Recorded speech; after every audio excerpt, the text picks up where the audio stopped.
3, 2. Our next guest is someone that you've probably seen bringing us treats, but today he's with us to talk about writing a book. Let's welcome Christopher Graham to the table. Hello. Hello. Hello, Christopher. Well, thank you for having me. It's unusual being on this side of the camera. It's kind of fun, isn't it? It is. Maybe.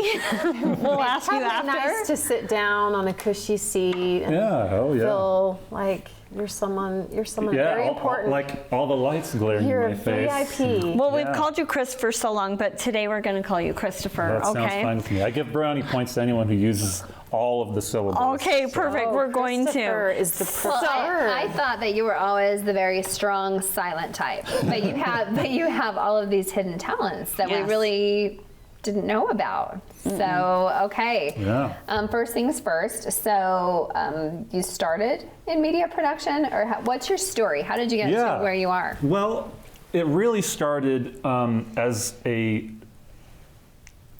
volunteer camera operator Okay. back in, I think it was 2017 at a mega church. And so I was just a volunteer camera operator. I remember my phone call with the production guy, and he's like, there's a camera job and it's like a video game. And I'm like, sign me up.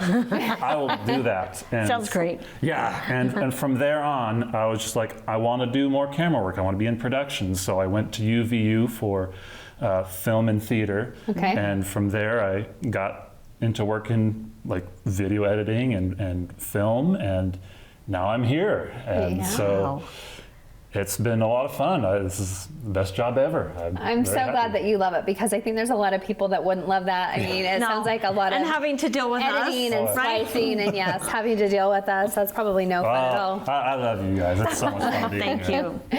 You're great behind the scenes, but now you're in front of the scenes, and Yes. you brought to us a special gift. Yes. So tell us about So, writing. I have been a writer for a little over 11 years. Wow. And Wow. recently I've finished a fantasy novel. And so this is it right here. It is- Oh my goodness. The voice of a mute. yes, the Okay. voice of a mute. And A so I have fantasy. a copy Thank for you. each of you. Is it like Oh my goodness. We'll So- make you sign this Because before I you look leave. at this and I think it's like a mystery, but fantasy Yes, so with some mystery. it- Okay, so give us a little yes, preface I'll of give you a it. bit of a rundown. Okay. So it is a fantasy novel, and it is it's kind of young adult. I didn't really write it to be young adult. I wrote this book to be something that I wanted to read.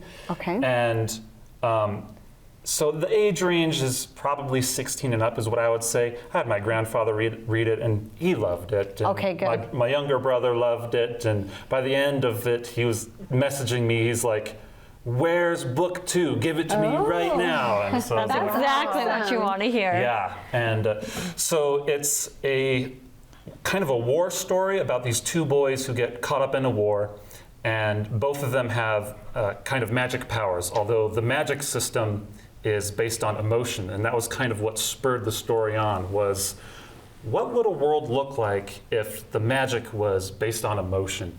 And so we have the main character whose main emotion is boredom.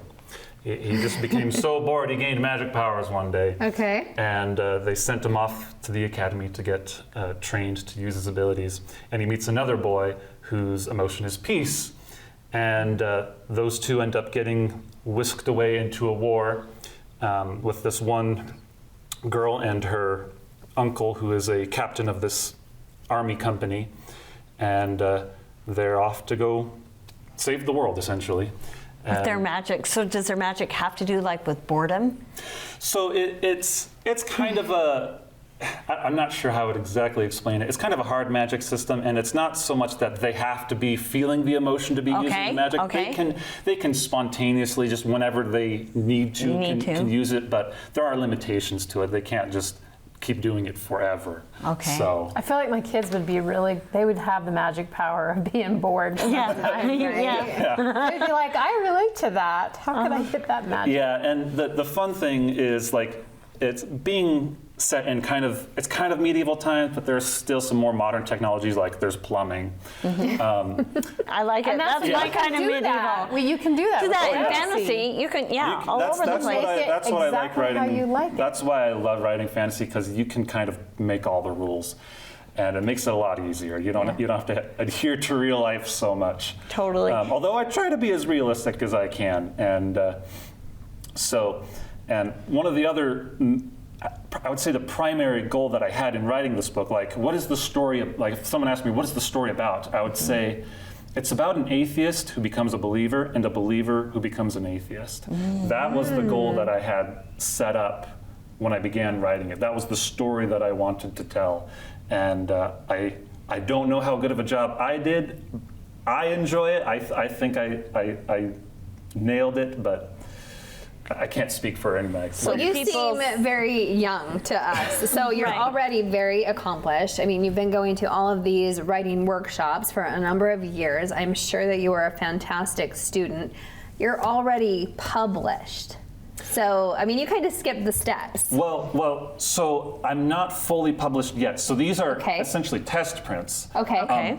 Right now, people can actually go and start reading the story on my website, which is just cjauthorgraham.com. Okay. And I'm releasing the chapters for free serially on my website. So every Sunday, one chapter comes out, and I'm doing both the written chapter, and I'm also doing an audiobook for it. So people can either listen or they can read it, or both at the same time if they want Are you to. narrating yourself? Yes, I am. Oh, I love that. I love like doing random voice acting stuff, and so Oh my I've got a gosh. I've And got a you have voice for every theater, character. right? Yeah. You've done theater, so Yeah. So that's right down your alley. So maybe that could take off too.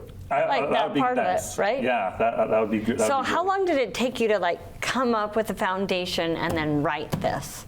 So, one interesting thing about writers is there's kind of two types of writers. There's plotters who plan everything out and then they write the story, and then there's pantsters or discovery writers. That's more of what I am. And so I just kind of had a foundational idea of let's have a believer become an atheist and an atheist become a believer, and a story in a world where emotion's the magic.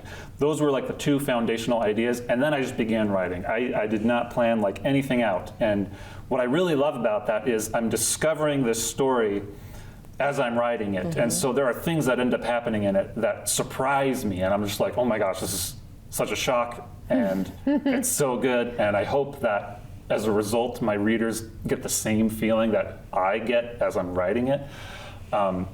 And so that's really it. It's like I just That started seems like writing. a more fun way to write a book. Absolutely. Though, totally. I because think so. The other way seems like I work. write papers all the time, but they're like based on research and stuff, and you have to plan it out. You need to have like an outline and stuff, Mm-hmm. and you need to hit these points, and it's not as exciting. So I would Yes. love to surprise myself in the middle of my writing. I love So that. when do you write? I mean, you're a busy guy. Yeah,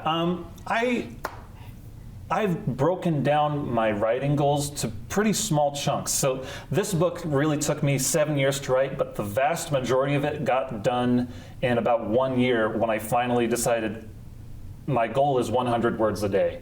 And that's like nothing. I can Yeah. write 100 words in 10, 15 minutes. But having a goal that small, I was motivated enough to actually open up my document, do my little bit of work, usually ended up doing 200, maybe 300 anyway, and just doing that every single day, little bit by little bit. That's how this ended up getting accomplished. Yeah, I love that. That's a great goal Yeah. to get Yeah. there to the end. Yeah, if you can't get something big done, break it up into smaller goals. That's a great psychological tip for anything. Yeah. So it doesn't feel overwhelming. Oh yeah. Christopher, you've inspired me. You've been the quiet guy.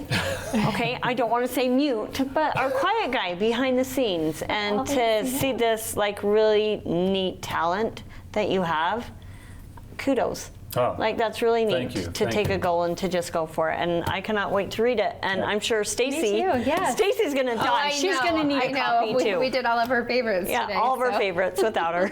Yep. I mean, Congratulations. I'm the quiet guy, but I do have a lot to say. Yes. So- With a does. big Yes, voice, huh? Yeah. obviously. Okay. Well, thank you so much. Thank you Well, for joining Thank you us. for having me. Thank you. It's been wonderful. Thank you.